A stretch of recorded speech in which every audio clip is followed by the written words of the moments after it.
வணக்கம். இன்னைக்கு தமிழ்நாட்டில் புதிதாக பத்திரப்பதிவுத்துறைக்கு அமைச்சராக வந்திருக்கிற அவருக்கு நாங்கள் விவசாய சங்கத்தின் சார்பாக, அனைத்து விவசாய சங்கத்தின் சார்பாக வாழ்த்துக்களையும் தெரிவித்துக் கொள்கிறோம். இங்க ஒரு சின்ன விஷயம், தமிழ்நாட்டில் இருக்க எல்லா பதிவுத்துறைக்கும் ஐஜி ஒரு உத்தரவு போட்டிருக்காரு. 3 ஆண்டுகளுக்கு மேலாக யார் பணி செய்தாலும் அவர்களை பணியிட மாற்றம், பொது மாறுதல் அப்படின்னு சொல்லியிருக்காரு 2019. ஆனா 2019க்கு பிறகு பொது மாறுதல் என்பது தமிழ்நாட்டில் எங்குமே நடக்கவில்லை. நல்ல பதிவாளர்கள் எவ்வளவு பேர் காத்திருக்காங்க, ஆனா சீனியாரிட்டி அடிப்படையில பொது மாறுதல் இருக்குன்னு சொல்லியிருக்காங்க. ஆகவே எவ்வளவோ சார் பதிவாளர்கள் காத்து கொண்டிருக்கிறார்கள்.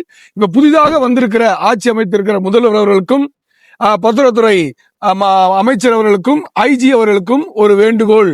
3 ஆண்டுகளாக ஒர்க் பண்றவங்களை உடனடியாக பொது மாறுதல்ல கொண்டு வந்து செய்யுங்க. இன்னொன்று, யார் யார் மேல இந்த விஜிலன்ஸ் வழக்கு இருக்கோ அவர்கள் மேல் ஒரு 75 கொடுத்து விவசாயிகளையும் பொதுமக்களையும் காப்பாத்துங்க. அதனால இப்ப புதிதாக வந்திருக்கிறவரே, உங்களை பத்தி நாங்க கேள்விப்பட்டிருக்கோம். நாங்க எந்த ஒரு அரசியல் சார்பற்றவர்கள், அதனால யாரையும் பழி வாங்குற நோக்கம் இல்ல. இந்த பத்திரப்பதிவுத்துறையை நீங்கள் சரி பண்ண வேண்டும்.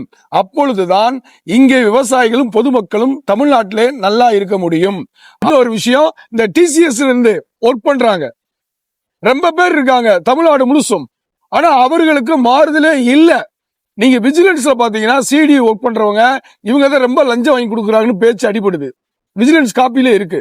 அதனால டிசிஎஸ் இருந்து நீங்க அப்பாயின்மெண்ட் பண்ணிருக்கீங்கல்ல, அவங்களுக்கும் பொது மாறுதல் வைத்து பத்திரப்பதிவுத்துறையை காப்பாற்றும்படி நான் கேட்டுக்கொள்கிறேன். மிக்க நன்றி.